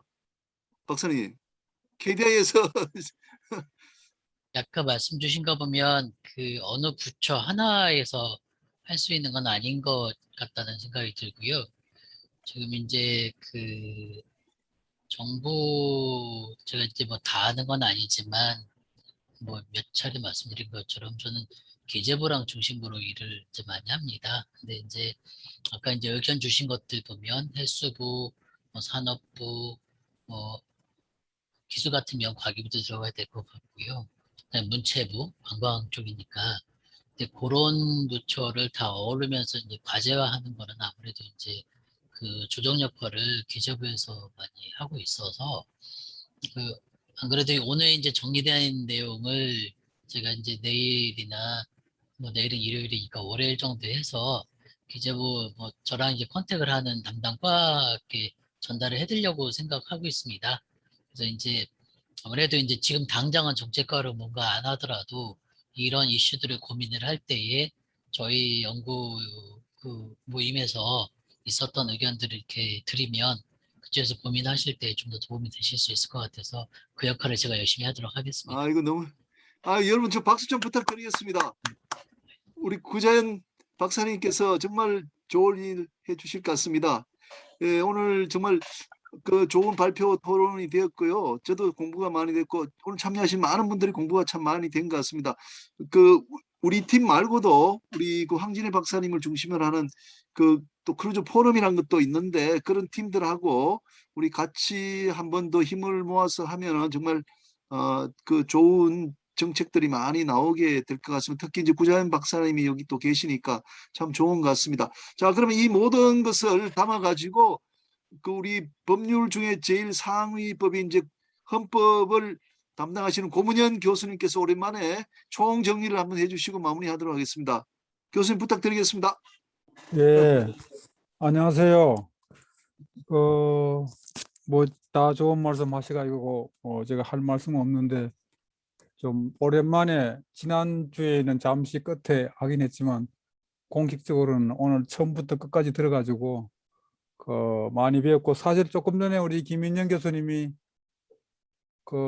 크루즈 포럼 얘기했는데 저도 크루즈 포럼을 원래 가입을 해가지고 막둥이로서 지난 요 조금 전에 주영렬 전무님이 발표하셨다는데 제가 그 앞에 세션에 발표한 것으로 알고 있는데요. 그 행사상 우리가 앞에 하고 뒤에 발표하신 걸로 알고 있는데, 제가 크루즈와 생태 관광이라고 해서 뭐 크루즈도 모르면서 제가 발표를 했어요. 제가 발표한 건 오늘 김영성 팀장님이 크루즈 뭐 여러 가지 선박 소개도 하고 여러 가지 했는데, 제가 MSC를 타봤는데 조금 전에 뭐 건호익 전무님은 뭐 모든 거 다 타보셨다고 해서 크루즈 선박 앞에서 사진도 찍은 걸 뒤에 과시하시면서 오늘 토론도 하시고 하셨는데, 저는 MSC만 타봤지만 그러면서 또 조금 전에 건호익 전무님이 MSC 사장님하고 얘기하신 걸 말씀하시고 하셨는데, 상당히 크루즈 여행이 상당히 인상적이었고 상당히 의미가 있다, 그런 생각이 들어가 제가 크루즈 포럼에 가입했고요. 앞으로 열심히 제가 배워서 여러 가지 뭐 한계가 있는데, 저는 제가 원래 포럼에 가입한 건 이제 우리나라도 2만 불 시대가 넘으니까 이제는 이제 뭐라 그러나요? 이 노후를 즐긴다든가 힐링을 할 수 있는 사회가 됐다. 그래서 그렇게 되면 거기에 중요한 수단이 크루즈다. 그래가지고 제가 가입을 하게 됐는데, 뭐 오늘 듣다 보니까 발표에는 처음에 럭셔리 하다가 나중에 유다정 부장님은 럭셔리가 아니다, 이게 가장 보편적인 거다, 내가 이제 생각이 다른데 아마 이제 발상의 전환이 있어야 되지 않나. 왜냐하면 우리는 많은 사람이 크루즈 하면 비싼 거다, 그래서 이른바 뭐 이건희 같은 사람만 타고 일반 사람은 못 타는 거다, 이렇게 하니까 크루즈가 보급이 안 돼 가지고 그동안 크루즈에 대한 오해와, 그럼으로써 이번에 뭐 일본에서 조금 전에 발표도 나왔던 일본에서 크루즈 타다가 여러 가지 문제가 생기니까 그 크루즈에 대한 냉담한 반응이 일어나고, 그래가지고 악순환이 돼가지고 크루즈에 대해서 부정적인 반응이 일어나서 보도도 안 되고, 그래서 최근에 아까 전에 유다정 부장님이 좋은 최근에 일어나는 아주 급박한 상황이 거의 국내에 보도가 안 되는, 그래서 언론과 척을 지는 그런 상황이 되지 않았나. 그래서 제가 보기로는 앞으로 크루즈가 활성화되려면 언론을 통한 홍보가 굉장히 중요하지 않나. 그래서 이 크루즈가 정말 가장 경제적이고 유럽에서 말하는 가장 대중적이고 또 그리고 여러 가지 또 잘하면 친환경적으로 하면, 그리고 크루즈 조금 전에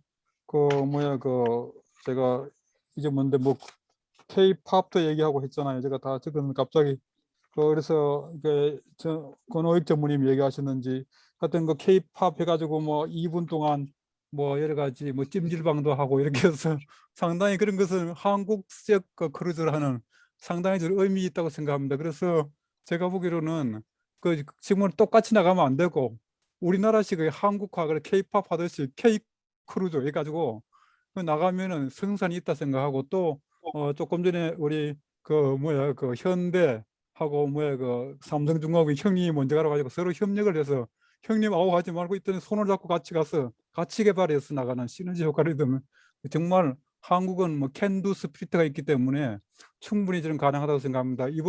오늘 출발이 시작은 성경 말씀에 미약하였지만 그 나중은 심히 창대하리라는 성경 말씀이 있는데, 오늘 아마 이것은 그 심히 창대하기 위한 아주 중요한 단초가 아닌가 생각하고, 거기에 대해서 아까 전에 김현수 선생님인가 아주 예리한 질문을 통해서 구체적 목표를 세우라, 그래가지고 목표를 세워서 차근차근 나가라는 그런 아주 신랄한 그런 질문을 통해서 더욱더 내실을 다질 수 있는 아주 의미 있는 저는 학술대회라고 생각합니다. 주영렬 전무님 통해서도 많이 배웠고, 그리고 전작 전무님, 그리고 유다종 부장님 여러 가지 제가 많이 배웠습니다. 특히 유 부장님은 이 크루즈에 20년 근무하시면서 많은 것을 통해서 제가 많이 배웠는데, 제가 크루즈 포럼에서 크루즈와 생태관광의 발표문이 엉터리인데 유 부장님 발표문을 많이, 그리고 또 자료를 많이 보완해서 황골탈퇴하도록 하고 앞으로 크루즈에 발전에 제가 미약 하나마 열심히 노력하겠습니다. 오늘 제가 이 토론을 통해서 대한민국이 앞으로 미래의 크루즈의 선두가 될 수 있다는 그런 확신을 가지고 제 마무리를 하겠습니다. 감사합니다. 예, 감사합니다. 저도 이제 개인적인 좀 말씀드리겠습니다. 제가요, 선장 면허가 아직도 유효합니다. 제가 조선일보 인터뷰에 한 3년 전에 그런 이야기를 썼는데 토요 섹션에 제가 지금도 변함이 없는 게 선장 마치고요, 배에 나가면은 이제 크루즈 탈라 그럽니다. 그런데 물어봤습니다. 물어봤더니 크루즈선에 선장이 두 사람이 있는데 한 사람은 운항하는 선장이에요. 이거 배를 어떻게 또 한 사람은 여객 담당 선장이에요. 근데 저는 이미 배를 내려서 실제로 배를 운항 안 한 지가 한 20년 됐기 때문에 그런 이제 운항하는 선장은 안 되고 김 교수는 오시면 크루즈 선장 여객 담당 선장 시켜주겠다고 이야기를 하시더라고요. 이제 오나 되실 분이. 그래서 좋다고. 그래서 한 3년 4년 내에 제발 우리나라 국적 크루즈 좀 출발하도록 해주시고 제가 초대 여객 담당 선장으로 좀 가도록 여러분 도와주십시오. 예, 감사합니다. 오늘 이걸로 마치겠습니다. 네, 수고했습니다. 예, 여러분 오늘 좋은 감사합니다. 발표, 좋은 토론 너무 고마웠습니다. 제가 내일 정리 잘 해가지고 또 여러분 읽어볼 수 있도록 그렇게 하겠습니다. 오늘 늦은 밤까지 여러분 대단히 감사했습니다. 고맙습니다.